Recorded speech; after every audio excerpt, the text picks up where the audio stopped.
Sports Talk with the Cowboy. Welcome and thanks for riding with the Cowboy. This week in the Tampa Bay Buccaneer news, the Bucs were still in OTAs over at One Buck Place, running the new Dave Canales offense. Mayfield, Travis, Wolford, all of them involved. Continuing to have voluntary practices now on the OTAs. Some players are staying in town to continue to do that. Some aren't, but the ones who have mentioned have continued to stay in town. A lot of them are trying to stay in town. There's not that many more weeks before training camp, about 4 or 5 more weeks before training camp, about the 20th of July. It will start. Some new head coaching positions you get a week early. If you got a new head coach, you can go into training camp a little bit early. But the Buccaneers, for the most part, have been doing the same thing over the last few weeks, and that's install the Canales offense and put together some of the pieces they picked up in the draft, free agency, and get ready for training camp. This is going to be the team the Buccaneers field next year. We got 90 players out there. We're going to be down to a little bit better than 50, but we're going to have some on the practice squad. But there's a lot of players already in place for next year. They've drew up the players, where they are, who they are, and then they've run through plays with those players already. So it's not going to be a lot of big surprises in any of the camps, really, throughout the NFL when training camp starts. Those who have been there are probably those who's going to be there for the most part. So the Buccaneers continue to do that. Other than that, no real big news over at One Buck Place. No real big news anywhere. There's still Dalvin Cook and Hopkins and some of these other free agents. Plenty of free agents out there. But if they hadn't landed with the team now, don't look for them to. Don't look for them to before the season starts anyhow. They're in no hurry. Maybe some will. But it's not going to change the outcome of you installing your offenses and your defenses with the core players you have. 99% of those players are in camp with you right now, and you know who they are.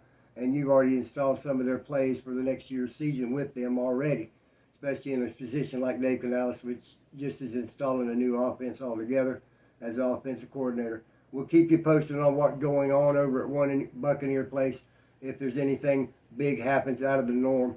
And then we're going to now move on to the Tampa Bay Rays, which lost last night 8-6 to the Baltimore Orioles at Tropicana Field.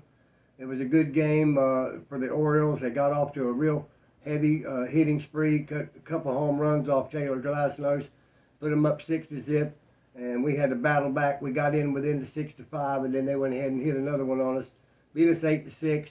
They're becoming a rival with us all season. The Rays, the Orioles are playing real good, hard baseball. And the Yankees and the Blue Jays and the Red Sox aren't too far back. So the Rays have been playing well. They play again tonight, the second game of that series against the Orioles.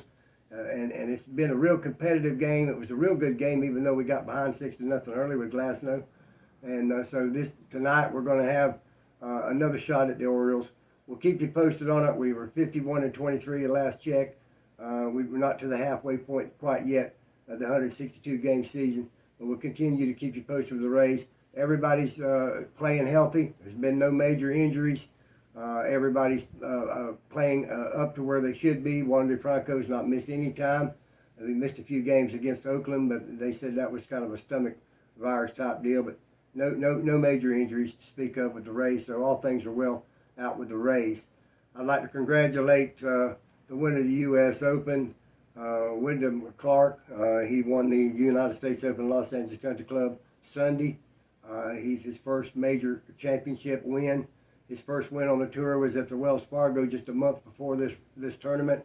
So he's had some real great golf play here, winning his first tournament, and then going to the U.S. Open and winning his first major. He beat a very, very game Rory McIlroy by one shot. Rory McIlroy come close. It was really a good tournament.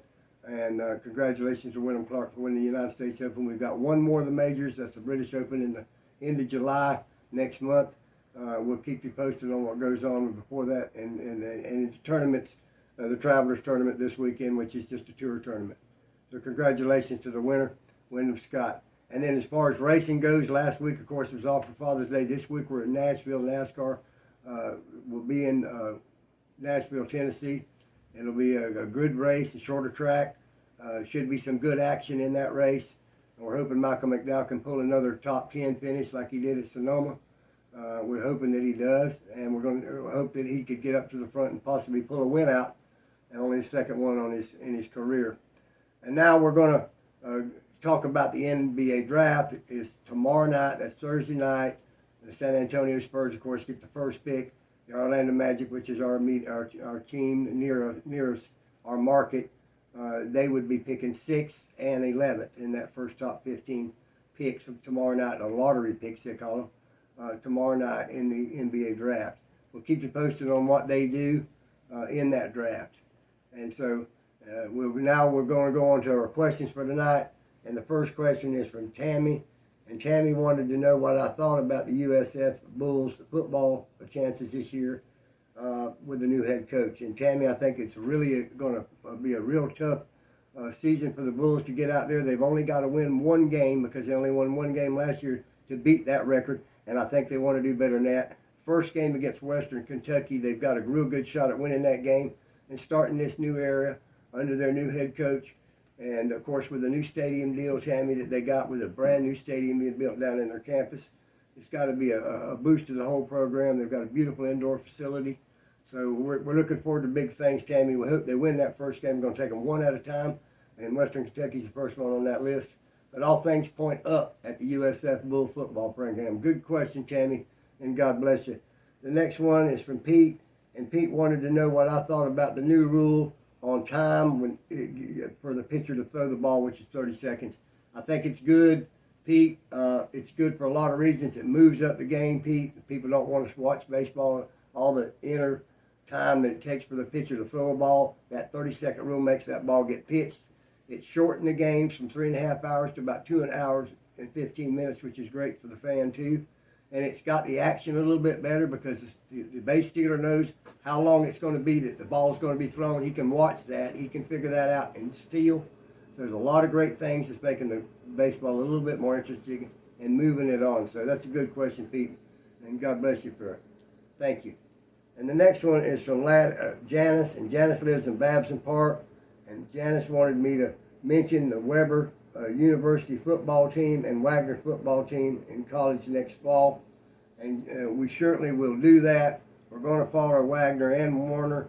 Both have football teams, both in Lake Wales.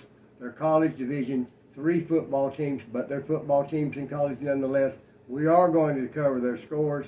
They are closest to this studio. They're closest to this studio here in Sebring, Florida, than any other college that's playing football.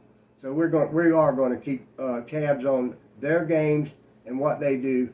And I appreciate you being a listener, and we thank you, and God bless you for your question. DJX, what you got for me tonight? Well, Cowboy, you know what it is. Let's get right off into it, buddy. All right. DeAndre Hopkins and Dalvin Cook teaming up, not a likely scenario, but not out of the question. I think it's out of the question financially, myself personally, and I believe they're going different directions.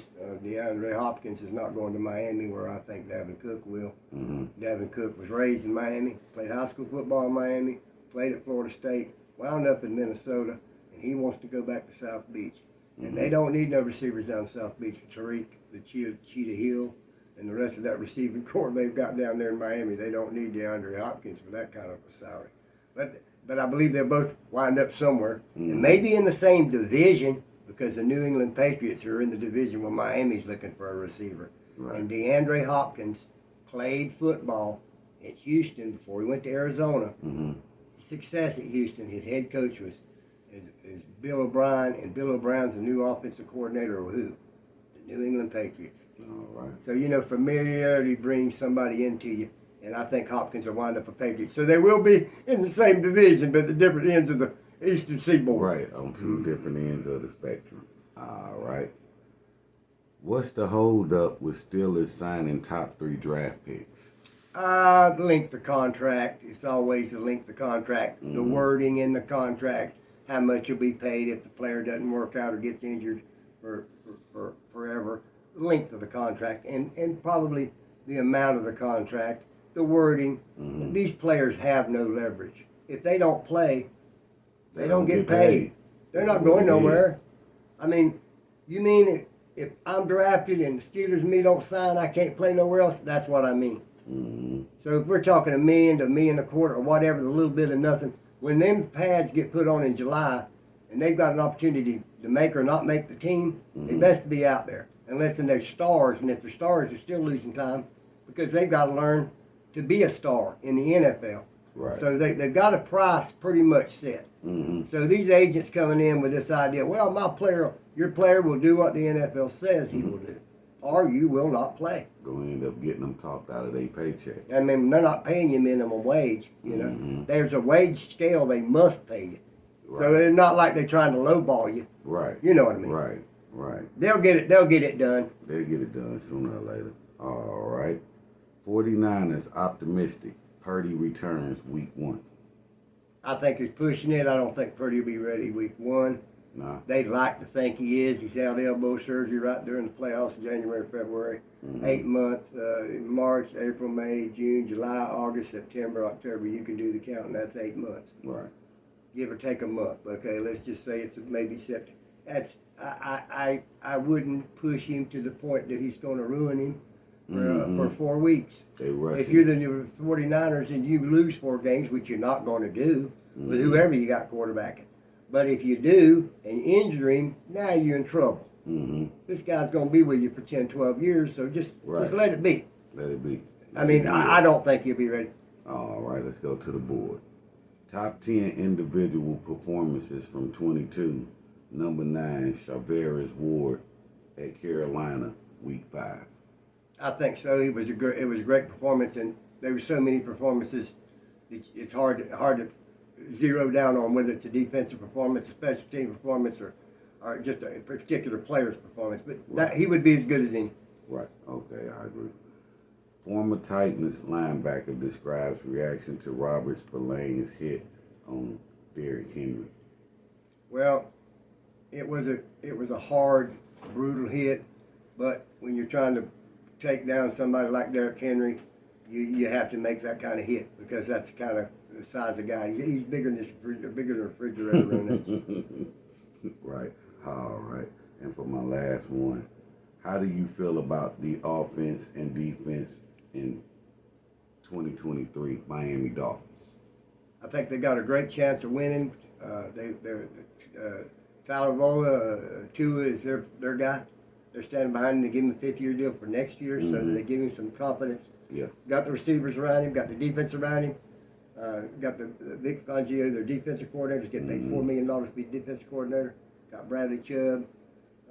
Yes, sir. Got, all the great Jalen Ramsey from the Rams back there in the secondary. Yeah. This team is set to win a Super Bowl. Uh-oh. Okay? Uh-oh. Now here's the key. Will Tua make it? If Tua don't make it, they went out and got this New York Jet named Mike White, who played excellent football, could start for a lot of teams.